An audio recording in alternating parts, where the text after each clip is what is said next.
थोड़े से इसके इस चैप्टर के न्यूमेरिकल देख लेते हैं। अपन ने श्रेणी क्रम समानता क्रम पढ़ चुके हैं, तो अब इसके थोड़े से न्यूमेरिकल कैसे हैं देखते हैं। मैं क्वेश्चन लिखता हूँ, फिर उसके बाद अपन उसको सॉल्व करते हैं, बनता है कि नहीं बनता है। ये चैप्टर के ही क्वेश्चन करते जाएं अपन। मेरे ख्याल से क्वेश्चन ही करते जाना चाहिए, वो ज्यादा बेटर तरीका है। चलो क्वेश्चन आंसर करते हैं अपन इस चैप्टर के, मतलब अपन चैप्टर का अंत कर रहे हैं अब, इसके बाद अपन सोशल उठाएंगे एक चैप्टर। पहली चीज, विद्युत परिपथ क्या क्या अर्थ है। विद्युत परिपथ किसे कहते हैं? तो विद्युत परिपथ की डेफिनेशन अपन को यहीं पर आ जाती है। वैसे हाँ देख लो डेफिनेशन, यहाँ लिखी हुई है। किसी विद्युत धारा के सतत तथा बंद पथ को विद्युत परिपथ कहते हैं। है ना, चैप्टर के पहले पेज पर ही पहले पैराग्राफ में लिखा हुआ है, किसी विद्युत धारा के सतत और बंद पथ को विद्युत परिपथ कहते हैं। तो ये डेफिनेशन ऑब्जेक्टिव में आ सकती है। विद्युत धारा के सतत और बंद पथ को क्या बोलते हैं? विद्युत परिपथ कहते हैं। जैसे अपन ने टॉर्च का परिपथ बनाया था, टॉर्च का बल्ब ऐसा बनाया था, बैटरी बनाई थी, यहाँ कुंजी लगाई थी, और हमेशा कुंजी को नेगेटिव साइड पे क्यों लगाएंगे अपन? ज्यादातर आप देखोगे नेगेटिव साइड पे ही लगेगी, है ना। क्यों लगाते हैं? क्योंकि रियलिटी में इससे स्पार्किंग कम होती है। अगर हम कुंजी कनेक्ट करें ना, तो अगर इस साइड लगाएंगे तो स्पार्किंग होगी। स्पार्किंग समझ तो चिंगारी। तो विद्युत धारा यहाँ से जाएगी, यहाँ से गई, यहाँ से बल्ब में से होती हुई फिर वापस कहाँ आ जाएगी? इसमें। तो एक तरह से बंद पथ बना लिया विद्युत धारा ने, इसी बैटरी से निकली और घूम फिर के इसी में आ गई। तो एक प्रकार का बंद पथ बनाया है किसने? विद्युत धारा ने। तो उसको ही हम क्या बोलते हैं? विद्युत परिपथ बोलते हैं। विद्युत द्वारा सतत और बंद पथ को ही क्या बोला जाता है? विद्युत परिपथ बोला जाता है ना। कॉपी में डेफिनेशन और अच्छे से मिल जाएगी। विद्युत धारा के मात्रक की परिभाषा लिखिए। मात्रक की परिभाषा लिखना है, मतलब एम्पियर को परिभाषित करना है। तो एम्पियर जस्ट इसके ऊपर ही लिखा हुआ है, ये लिखा हुआ है। विद्युत आवेश का ऐसा ही मात्रक कूलाम है, जो लगभग 6 × 10⁻18, ऊपर लिख लेना, 10⁻18 इलेक्ट्रॉन में समाया आवेश के तुल्य होता है। विद्युत धारा के एक मात्रक जिसे एम्पियर कहते हैं में व्यक्त किया जाता है। इस मात्रक का नाम आंद्रे मेरी एम्पियर वैज्ञानिक का नाम है। एम्पियर जो मान दिया है ना, वो एम्पियर जो नाम दिया है वो वैज्ञानिक के नाम पर पड़ा है। आंद्रे मेरी एम्पियर नाम के फ्रांसीसी वैज्ञानिक के नाम पर पड़ा है। एक एम्पियर विद्युत धारा की रचना प्रति सेकंड 1 कूलाम आवेश के प्रवाह से होती है, अर्थात 1 एम्पियर बराबर से। अरे सिंपल सी बात है कि एम्पियर की परिभाषा यहीं से शुरू होगी, ऊपर से नहीं होगी। कहाँ से? विद्युत धारा से। विद्युत धारा को एक मात्रक जिसे एम्पियर कहते हैं में व्यक्त किया जाता है। जरूरी नहीं है ऐसा कैसा लिखो, आप इसको इस तरह से भी लिख सकते हो। विद्युत धारा को एम्पियर में व्यक्त किया जाता है, ऐसा भी लिख सकते हो। है ना, जरूरी नहीं बुक की भाषा लिखो। विद्युत धारा को एम्पियर में व्यक्त किया जाता है। इस मात्रक का नाम आंद्रे मेरी एम्पियर नामक फ्रांसीसी वैज्ञानिक के नाम पर रखा गया है ना। उसके बाद 1 एम्पियर कैसे बनता है? इसी फॉर्मूले से बनाओ, देखो 1 एम्पियर कैसा बनता है। I = Q/T। शायद 1 एम्पियर की परिभाषा नीचे दी हुई है, क्वेश्चन अगला वही है। नहीं तो 1 एम्पियर की परिभाषा लिखना है अगर हमको, तो हम काय का यूज करेंगे? हम यूज करेंगे इसका, फॉर्मूले का। I बराबर से Q/T। आई का मान अपन को 1 एम्पियर चाहिए, तो उसके लिए Q का मान भी 1 रखना पड़ेगा, 1 कूलम, और T का मान भी 1 सेकेंड रखना पड़ेगा। तब जाके हमको 1 एम्पियर करंट मिलेगा, है ना। मैंने बताया था शायद 1 एम्पियर हो, एक आवर्धन का मान 1 हो। सब अभी लेंस सूत्र देखा था अपन ने, लेंस की क्षमता एक डायाप्टर, उसकी डेफिनेशन बनाने के लिए बोला था फोकस दूरी 1 मीटर हो तो लेंस की क्षमता 1 डायाप्टर हो जाएगी। वैसे ही 1 एम्पियर चाहिए अपन को, तो हम बोलेंगे यदि किसी चालक तार में 1 सेकेंड में प्रवाहित होने वाले आवेश की मात्रा 1 कूलम हो, तो वहां पर विद्युत धारा का मान 1 एम्पियर होता है। फिर से देखो एक बार। सर गुलाम क्या होता है? कूलाम क्या होता है? आवेश, क्या मात्रा, क्या आवेश क्या होता है? अपन ने याद है जब स्टार्टिंग करी थी चैप्टर, तो एक चीज देखी थी कि बीच में जो है वो नाभिक पर धनावेश पाए जाते हैं और आजू बाजू इलेक्ट्रॉन होते हैं, उस पर इलेक्ट्रॉन पर ऋणावेश पाया जाता है, माइनस आवेश। तो इसके ऊपर आवेश पाए जाते हैं जो कि ऋणात्मक है ना। प्लस और माइनस आवेश पाए जाते हैं किसी परमाणु पे, और इलेक्ट्रॉन पर ऋणावेश होता है। तो उस आवेश को नापेंगे क्या में, कितना आवेश इलेक्ट्रॉन पर कितना आवेश मौजूद है। तो हम बोलेंगे इलेक्ट्रॉन पर 1.6 इंटू 10⁻⁻19 कूलाम आवेश उपस्थित है। तो जो आवेश का मात्रक है ना, वो आवेश का मात्रक है कूलाम सी, है ना। और अगर आपसे कोई पूछे कि एक इलेक्ट्रॉन पर कितना आवेश होता है, तो ये लिखा हुआ है 1.6 इंटू 10⁻⁻19 कूलाम होता है किसी एक इलेक्ट्रॉन पर, है ना। तो इसी के आधार पर हमारी एक एम्पियर की परिभाषा ही बनी है। ये वाला फॉर्मूला तो याद होगा मेरे ख्याल से आपको, I is equals to Q upon T. I क्या है, आई जो है विद्युत धारा है, और इसको क्या बनाते हैं एम्पियर में। तो एक एम्पियर की परिभाषा ही हमसे पूछी हुई है, एक एम्पियर कब मिलेगा एक अपन को, जब क्यू का मान भी एक रखोगे और टी का मान भी एक रखोगे, तभी अपन को एक एम्पियर मिलेगा। तो क्यू का मान एक सी रखा जाएगा, एक कूलाम, और टी का मान एक सेकेंड रखा जाएगा। और अब इससे परिभाषा बनाओ। यदि किसी चालक तार से एक सेकेंड में बहने वाले आवेश की मात्रा एक कूलाम हो, एक सेकेंड में बहने वाले आवेश की मात्रा एक कूलाम हो, तो वहां पर एक एम्पियर होता है ना। अपनी भाषा में बोल सकते हो, मैंने बोल दिया एक सेकंड में बहने वाले, आप यही बोल सकते हो यदि एक कूलाम आवेश जो है एक सेकंड तक बह रहा है, तो उसको हम एक एम्पियर करंट बोलेंगे, ऐसा भी बोल सकते हो आप, है ना। अगर ये लिखोगे तो ये नहीं याद होगा, मैं 100% बोल सकता हूँ। एक एम्पियर विद्युत धारा की रचना प्रति सेकंड एक कूलाम आवेश के प्रवाह से होती है। तो ये थोड़ा सा कठिन है, आप इसको इसी चीज को दूसरे शब्दों में बोल दो। यदि किसी चालक तार में एक सेकेंड में प्रवाहित होने वाले, प्रवाहित मतलब बहने वाले इले आवेशों का मान एक कूलाम हो, यदि किसी चालक तार में एक सेकेंड में एक कूलाम आवेश प्रवाहित हो रहे हों, तो वहां पर एक एम्पियर विद्युत धारा का मान होगा, विद्युत धारा का मान एक एम्पियर होगा, है ना। तो इसके फॉर्मूले से ही बना हुआ है इसका डेफिनेशन भी एम्पियर की। तो अपन थोड़ा सा इंट्रोडक्शन देंगे उसमें कि विद्युत धारा को काय में नापा जाता है, विद्युत धारा को एम्पियर में नापा जाता है। ये किसके नाम पर पढ़ा, आंद्रे मेरी एम्पियर, जो कि फ्रांसीसी वैज्ञानिक थे, उनके नाम पर पढ़ा है। फिर उसके बाद अपन एक एम्पियर की परिभाषा लिख देंगे, सोचेंगे एक एम्पियर बराबर से क्या होता है, I equals to Q upon T. Q को मानते हैं कूलॉम में, टी को मानते हैं सेकेंड में, सेकेंड में नापा जाता है। तो हम बोलेंगे यदि एक सेकेंड में बहने वाले कुल आवेश की मात्रा अगर एक कूलाम हो, तो विद्युत धारा का मान एक एम्पियर होता है, ऐसा बोल देंगे अपन, है ना।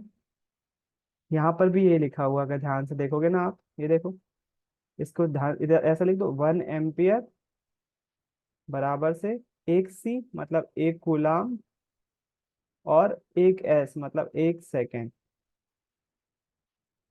ये भी वैसे ही लिखा हुआ है जो अभी मैंने लिखा था। एक सेकेंड के लिए अगर बहने वाले आवेश की मात्रा एक कूलम हो, तो वहां पर एक एम्पियर करंट होता है ना। विद्युत धारा को एम्पियर में नापते हैं ना अपन, वही इसकी डेफिनेशन होगी। अगला, एक कूलम आवेश की रचना करने वाले इलेक्ट्रॉनों की संख्या परिकलित कीजिए। एक कूलम आवेश की रचना करने वाले इलेक्ट्रॉनों की संख्या परिकलित कीजिए। तो यहाँ पर अपन को बोला था कि एक कूलम आवेश की रचना करने वाले इलेक्ट्रॉनों की संख्या। अब एक इलेक्ट्रॉन पर इतने कूलम आवेश होते हैं, एक इलेक्ट्रॉन पर इतने आवेश होते हैं। तो बोल रहे हैं एक कूलम में कितने इलेक्ट्रॉन होंगे, ये पूछा हुआ है हमसे। एक कूलम में कितने इलेक्ट्रॉन होंगे, है ना। तो इसको निकालना पड़ता है, न्यूमेरिकल है। हाँ, आगे के सवाल कल करें तो ये थोड़ा सा अभी मतलब समझाना पड़ेगा और टाइम लग जाएगा, और आज थोड़ा सा थक गया हूँ यार। मैंने सोचा था कि आज क्वेश्चन आंसर कल से ही स्टार्ट करूंगा, लेकिन फिर भी स्टार्ट कर दिए। कल से करते हैं कंटिन्यू, है ना। आज मुझे मालूम है आज थोड़ा सा पढ़ा है, एक टॉपिक पढ़ा है, लेकिन काफी है। जूल का तापा नियम, थोड़ा सा बाहर भी जाना है। क्लास नहीं हो पाती उससे अच्छा, तो उससे तो अच्छा ही है कि हुई क्लास, है ना। तो सुबह मिलते हैं, अब आज के लिए इतना ही रखते हैं, क्वेश्चन आंसर कल करेंगे इसके कंटिन्यू। अच्छी स्पीड है फिर भी अपनी, साइंस में 3 चैप्टर चैप्टर होने को है, 1 महीना हो गया है, 3 चैप्टर खत्म होने वाले हैं। तो हो जाएगा अपना आराम से। कोशिश करेंगे अपन नवंबर तक कोर्स कंप्लीट करने की, है ना। 6 मई के पहले ही, 3 मई तक तो नहीं हो पाएगा, लेकिन 3 मई के जस्ट बाद कोशिश करेंगे अपन साइंस का कोर्स खत्म करने की। मेरा मेन टारगेट आपके लिए साइंस और मैथ्स ही है ना। मैथ साइंस थोड़ा सा मेरे को अच्छा करना है, अच्छे से बहुत अच्छा करना है। बाकी सोशल साइंस में भी मुझे मालूम है आपको ज़रूरत है, तो सोशल साइंस की मैं कोशिश करता हूँ कुछ अलग तरीके से करने की, क्योंकि मेरे को सबसे पहले आपके लिए काम करना है सोशल साइंस में कि आप आंसर राइटिंग सीखो। क्योंकि उसमें रट नहीं सकते आप इतना ज़्यादा सोशल साइंस में, आपको मन से आंसर लिखना आना ही चाहिए। और वो मन आपका गलत चलता है, सबसे बड़ी परेशानी ये है। आपको जो एक छोटा सा क्वेश्चन कोई भी देंगे ना, जैसे मान लो फ्रेंच रिवॉल्यूशन क्या है, फ्रांस की क्रांति क्या है, उसके बारे में अपने शब्दों में लिखो, तो तुम वाकई आपके शब्द जो है ना वो बहुत ज्यादा वैसे होते हैं, सिंपल सादे। तो मेरे को अगला टारगेट ये है कि मैं आपके शब्द सुधारूं और क्वेश्चन आंसर लिखने का तरीका अपन सीखे पहले तो, है ना। और वो बहुत टाइम लेता है वाली चीज, अगर मैं कन्वेंशनली पढ़ाऊंगा अगर उसको, तो बहुत ज़्यादा टाइम लगेगा उसमें। उसमें कुछ आपकी मेहनत ज़्यादा लगेगी, कुछ मुझे मेहनत करना पड़ेगी, तब जाके चीज़ें अच्छी होंगी, है ना। तो सोशल साइंस में एक चैप्टर अब ज़्यादा टाइम लेने वाला है, कोई सा भी चैप्टर जब आएगा। क्यों? क्योंकि अपन उसको पहले समझेंगे एक स्टोरी की तरह कि इस चैप्टर में ये चीजें होती है, फिर उसके ऑब्जेक्टिव पॉइंट आउट करेंगे, है ना। तो उसमें आपकी मदद कैसे चाहिए, अगर मैं कोई वीडियो भेजता हूँ, जैसे कोई सा भी वीडियो भेजता हूँ यूट्यूब का, कोई सा भी वीडियो भेजता हूँ, तो आपको क्लास ज्वाइन करने से पहले उस वीडियो को देखना पड़ेगा। अगर वो वीडियो आप नहीं देखते हो, तो वैसे तो इंग्लिश में रहेगा, वो बहुत कम समझ में आएगा, लेकिन फिर भी देखना है आपको, ताकि जब क्लास अटेंड करो आप, तो आपको मैं उस चीज को समझा पाऊँ कि आप फिर दिमाग के ताले खुलेंगे, अच्छा उसका मतलब ये था उस इंग्लिश शब्द का। शब्द भी सीखोगे। मुझे मालूम है बोरियत होगी उसको देखने में, क्योंकि इंग्लिश समझ में नहीं आएगी, है ना, लेकिन वो इंग्लिश में है। पढ़ाकू विमान के ही वीडियो रहेंगे, बहुत सारे अलग भी वीडियो रहेंगे, तो जरूरी है वो आपके लिए। तो मैं आपको पहले सोशल साइंस में एक वीडियो भेज दिया करूंगा उस चैप्टर का, उस वीडियो को देख लो। फिर एक दिन अपन पूरा के पूरा वो वीडियो ही डिस्कस करेंगे, एक दिन 2 दिन डिस्कस करेंगे उस वीडियो को, ताकि स्टोरी क्लियर हो जाए कि इस चैप्टर में है क्या क्या चीजें, है ना। जब वो स्टोरी क्लियर हो जाएगी, फिर अपन उसके क्या करेंगे, क्वेश्चन आंसर याद करेंगे। कोशिश करेंगे यही वो क्वेश्चन आंसर याद करें अपन, है ना। उसको कैसे याद करना है वो भी तरीका मैं बताऊं, तो उसमें थोड़ा सा टाइम लगेगा सोशल साइंस में। और अपन कोशिश करेंगे वैसे क्वेश्चन वैसे चैप्टर उठाएं जो ऑब्जेक्टिव वाले ना हो, है ना। जिन चैप्टर से बड़े मार्क के क्वेश्चन आते हैं ना, 2 मार्क 2 मार्क के तो छोड़ देंगे, 3 मार्क 4 मार्क के, उनको सबसे पहले कंप्लीट करेंगे। अपन सिक्वेंस से नहीं चल पाएंगे, सॉरी, सोशल साइंस में। ऐसा मैंने सोचा है ना। क्योंकि आप स्कूल में तो सिक्वेंस चल ही रहा होगा आपका, तो मेरा टारगेट अभी यहाँ पर ये रहेगा, पहले तो 6 माही में सोशल साइंस को अच्छा करना है। तो 6 माही के मतलब टर्मिनल में जितने भी क्वेश्चन आने वाले हैं सोशल साइंस के, उन चैप्टर को सबसे अच्छा करें पहले तो, है ना। तो थोड़ी सी आपकी भी हेल्प चाहिए पड़ेगी, एक्स्ट्रा एफर्ट डालना पड़ेगा सोशल साइंस में अपन दोनों को मिलकर, आपको भी और मुझको भी, है ना। तो मैं उसको पहले एक वीडियो भेजूंगा किसी भी चैप्टर का, क्योंकि अभी तो चैप्टर बाकी है दोनों में ही, मैथ्स में भी बाकी है, इसमें भी बाकी है। दोनों में से जहाँ खत्म हो जाएगा उसके बाद सोशल शुरू कर देंगे, जहाँ भी सुबह खत्म होगा सुबह, शाम को जो भी खत्म हो जाएगा पहले, उसके बाद सोशल स्टार्ट कर देंगे। तो सोशल में अब तरीका यही अपनाएंगे अपन थोड़ा सा। सबसे पहले क्या पता होना चाहिए, उस चैप्टर की छोटी कहानी पता होना चाहिए। कि मान लो श्रीलंका, और उसके बाद में हम बारे में पढ़ा हमने श्रीलंका और बेल्जियम के बारे में, तो बेल्जियम के कौन कौन से इलाके हैं, उन इलाके में कौन कौन सी आबादी रहती थी, कौन सी भाषा बोलती थी, झगड़े हो सकते थे, इसलिए बेल्जियम ने क्या तरीका अपनाया कि झगड़े नहीं हुए। श्रीलंका में कौन कौन सी आबादी ज्यादा रहती है, कौन कौन सी भाषा बोलते हैं, तो अभी थोड़ा थोड़ा जब मैं बोल रहा हूँ, आपने अगर क्लास करी तो याद आ रहा होगा उस चैप्टर में। ये कहानी आपको सबसे पहले सोशल की एक उस चैप्टर की पता होनी चाहिए। उस कहानी को पता होने के बाद फिर अपन क्वेश्चन आंसर डिस्कस करेंगे, क्योंकि क्वेश्चन आंसर उस कहानी से इतर होते हैं सोशल साइंस में, सबसे बड़ी दिक्कत यही है सोशल साइंस की। जो क्वेश्चन आंसर आते हैं ना, वो कहानी तो अपन को पता है, लेकिन वो क्वेश्चन आंसर जो आते हैं वो उस कहानी से रिलेट नहीं करते हैं, वो थोड़ा सा अलग होते हैं। इस कारण से हमको क्वेश्चन आंसर पे एक्स्ट्रा टाइम देना पड़ेगा। यहाँ साइंस में क्या करा मैंने, आपको एक एम्पियर की परिभाषा बता दी फट से। तो अपन ने एम्पियर पढ़ा हुआ था पहले से ही, जो I is to Q upon T अपन ने पढ़ा था, आई बराबर से क्यू बटे टी, टी टी विद्युत धारा बराबर से आवेश बटे समय, ये पढ़ा था अपन ने जब सबसे पहली क्लास पढ़ी थी। तो मेरे को केवल बताना पड़ा कि I equal to Q upon T होता है। क्यू को अपन कूलाम में नापते हैं, आवेश को, ये भी ऑब्जेक्टिव बना है कि आवेशों का मात्रा क्या है, तो कूलाम है। मैंने एक एम्पियर की परिभाषा फट से उस फॉर्मूले से बता दी कि 1 सेकेंड में अगर 1 कूलाम आवेश बह रहा है तो हम बोलेंगे वहां पर 1 एम्पियर करंट है, विद्युत धारा है। साइंस में बताना आसान होता है, लेकिन सोशल में ये अगर आपको करंट पढ़ाया है, विद्युत धारा पढ़ाई है, तो वो कुछ और ही पूछते हैं क्वेश्चन में, है ना। तो सोशल साइंस में थोड़ा सा एफर्ट डालते हैं अपन, दोनों ही मिलकर। तो जैसा जैसा बोलूंगा वैसा वैसा फॉलो करना है ना। नॉर्मली तो अपन वैसा कर ही रहे हैं, स्कूल में जैसा चल रहा था इतने सालों से।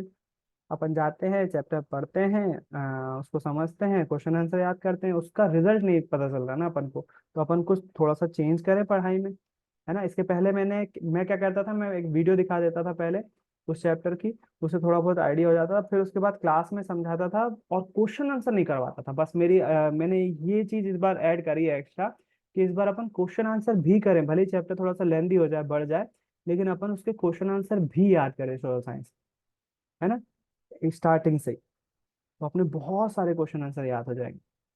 ठीक है, तो इसको अपन को करना है सोशल साइंस में। आज के लिए इतना ही रहने दे रहा हूँ मैं।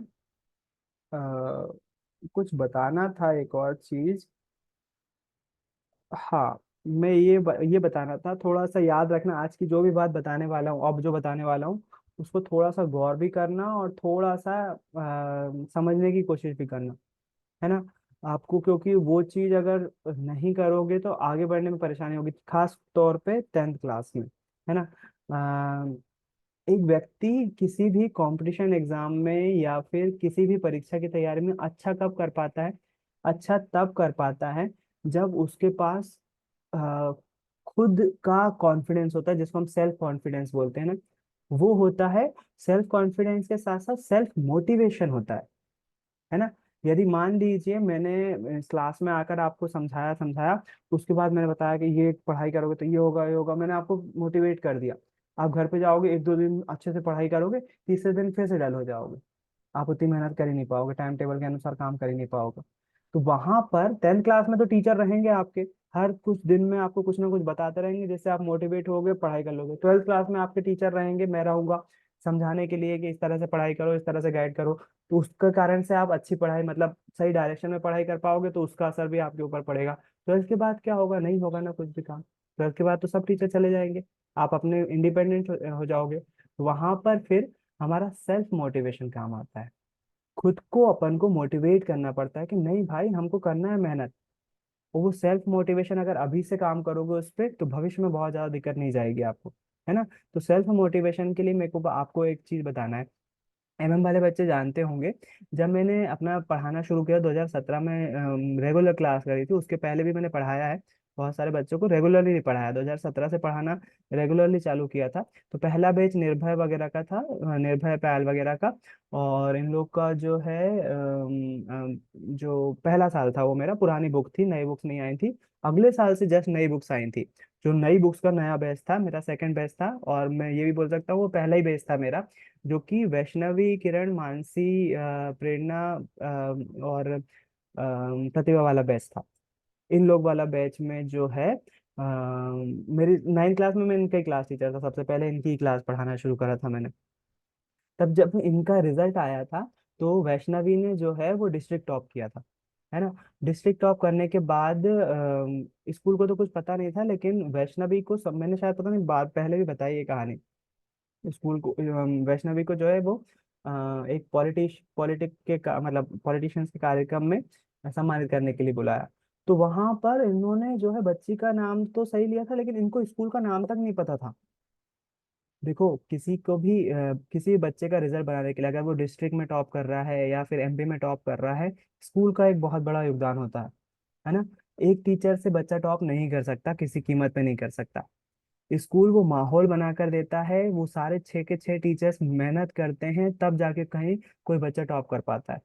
और वहां पर जब उसका नाम गलत लिया गया, तो मुझे बहुत बुरा लगा था, मुझे बहुत चोट पहुंची थी कि यार स्कूल का नाम तक इनको नहीं पता कि किस बच्चे ने टॉप किया। और वो बच्चा किसी डिस्ट्रिक्ट में चार जितने भी बच्चे बैठते हो, हजारों बच्चे बैठते हैं, उनमें से एक प्रमुख था, उसका भी स्कूल का नाम नहीं पता तुमको। वहां पर मैंने फिर अपना पहले वहां पर गुस्सा आई थी, तो वो गुस्सा आने के कारण से क्या हुआ था, गुस्सा आने के कारण से मेरा जो पहले का टारगेट था, मेरा एक टारगेट था, मैंने 10वीं में कभी, मेरे मतलब मेरा सपना था कि मैं 10वीं में टॉप करूँ, तो वो टॉप पूरा नहीं हो पाया। तो मेरा फिर जब टीचिंग ज्वाइन करी थी, तो हर टीचर का सपना होता है कि उसका बच्चा एमपी में टॉप करे, जिले में टॉप करे। तो वो जो इंसिडेंट घटा ना, तो उसने मेरे को और ज्यादा मोटिवेट किया, और ज्यादा मेरे को मतलब, आप यकीन नहीं करोगे, मैं सुबह उन लोग की क्लास बुलाता था यानी अगले सेशन में। तो सुबह 6 बजे जो है, मुझे अलार्म से पहले उठ जाता था मैं, अलार्म बजने से पहले उठ जाता था, क्योंकि उसने मोटिवेट किया।